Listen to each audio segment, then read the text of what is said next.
G'day everyone, this is Elite6 and welcome back to another video.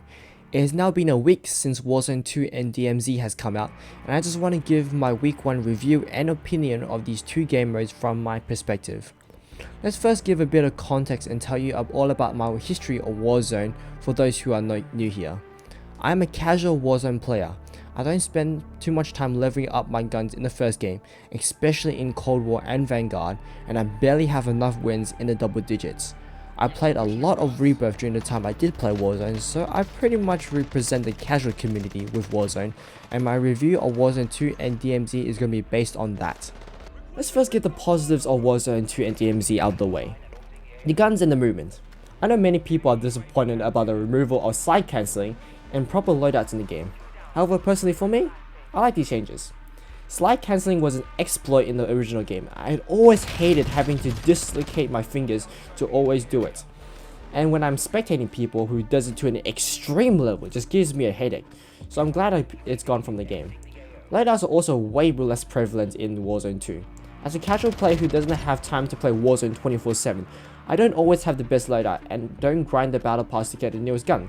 So I never have the optimal metal weapons to use. Which means that if someone I'm fighting does, I got absolutely no chance. Even in Warzone 2, where I didn't own Modern Warfare 2, so I don't even have any of my guns leveled, I still felt that I had a fighting chance when I fought opponents, and losing my battles felt like I just lost to skill, instead of losing just because the other person has a better gun. I even won my first game of Warzone 2 because I felt like the weapons that I found on the floor were able to fight against the custom weapons that everyone else has. Proximity chat. The biggest W I've ever seen this game add. I'm sure I don't have to explain why this is such a good feature, so I'm not going to go in depth, but even as a casual player, talking with people outside your squad and the many funny interactions I've had with people always made me come back to the game. 10 out of 10 feature. The new backpack system. Now this is going to be a controversial one. I know many people dislike this feature, but personally, I like it a lot. The backpack being an extension to the inventory our character has is a good decision by Infinity Ward. What I mean is that the reserve ammo for my guns are attached to my guns and doesn't take up a slot in my backpack. Since I never constantly run into the issue of running out of ammo in the first game, I'm always able to use my backpack slots for things other than ammo. This also includes fuel upgrades, kill streaks, self-revives, gas masks, etc. This means that the backpack can hold anything extra that you might want to carry. I absolutely love this, as this means I can carry more than one UAV, gas masks, self-revive or grenades. I can carry more ammo if I need more, I carry more plays to survive longer. I think giving us the choice of what to carry more on depending on our playstyles makes this game feel more free. The map. I think we all can agree that Caldera is a map made from Vanguard's trash can of shit maps. Al-Mazrah is a much better map and is a breath of fresh air from whatever Vanguard produced. There's nothing much else I can say. And my final positive is that Warzone 2 feels more like a battle royale game. I think this is largely due to the larger emphasis on using ground guns, but I feel like Warzone 2 is more catered to the battle royale community instead of feeling like a COD game with a massive map and many small teams. Personally, I feel like this is a positive, as I adapted to this game much faster due to my history of playing battle royale games and I enjoyed it much more. And now for my negatives. This is a massive list, so prepare your anus. Optimization. This might be a PC only issue or even just my PC, but my game always have trouble loading in my textures on my first game on. As you can see on screen, none of the buildings load properly and my guns are invisible, and this can last some time for my guns as I might drop hot and be shooting an invisible gun. I would love to know if I picked up a shotgun or an SMG and not hold down my shoot button just to shoot one shot. Or if I see a gun on the other side of the wall, I won't be able to grab it because there was an invisible wall that I haven't rendered in yet. And for those who don't know, I have a i9 10850K with 32GB of RAM and a 3070, so it's not a PC specs issue. Again, this might be just from PC, so if you guys have a potential fix, please let me know in the comments, because I'd love to fix this. The Gulag. Dear God. Even as a casual, I think this Gulag absolutely sucks.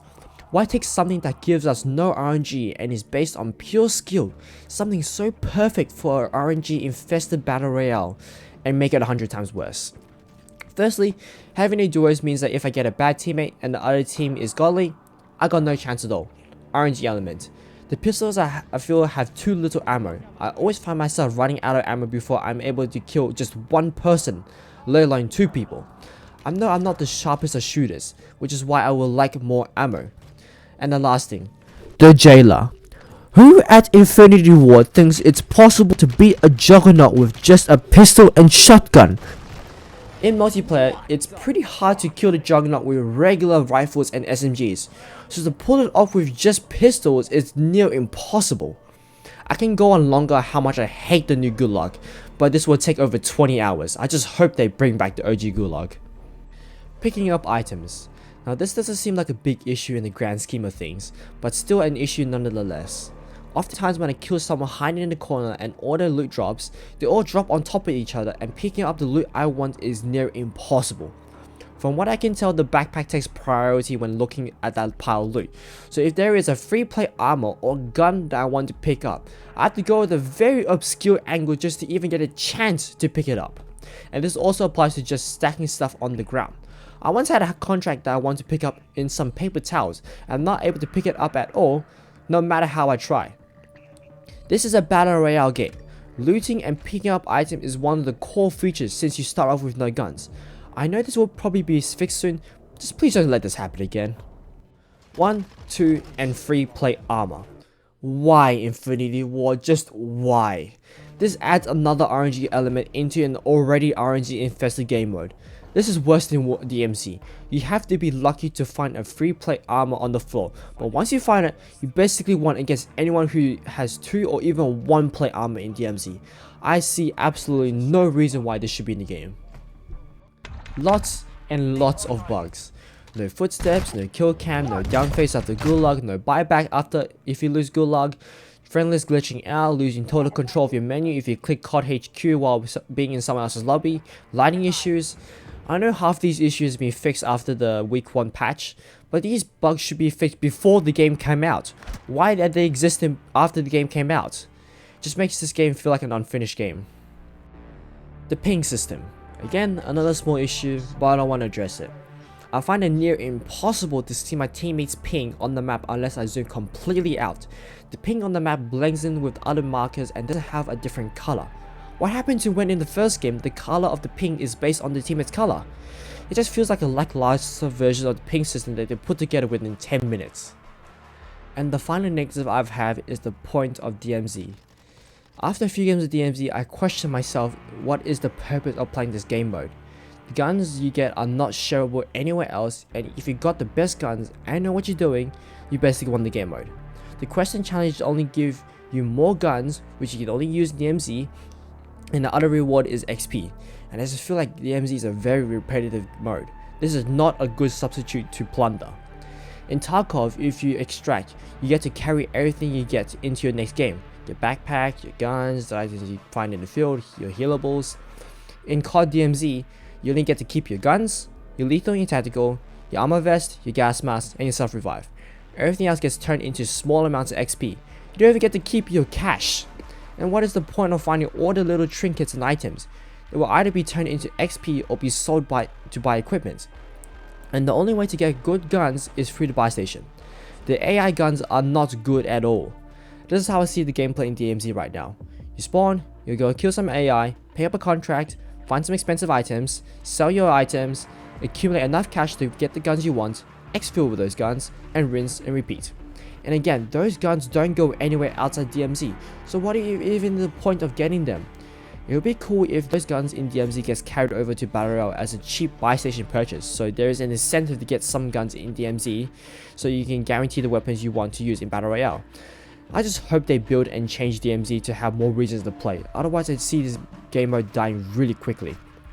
And a side note, making a gun only unlockable in DMZ doesn't build or change DMZ. It just forces people to play an already dead game mode and doesn't fix the problem. M30. I know this is a long list, but I want this game to thrive and survive. Warzone 2 was one of the biggest games alongside Fortnite, Apex and other battle royales, and with the changes Warzone 2 has made to make it feel more like a battle royale, I'm excited for the future of this game. If you want to add anything else to my review of Warzone 2 and DMZ, feel free to share them in the comments below. Be sure to like and subscribe to see more videos like this, and I'll see you guys next time.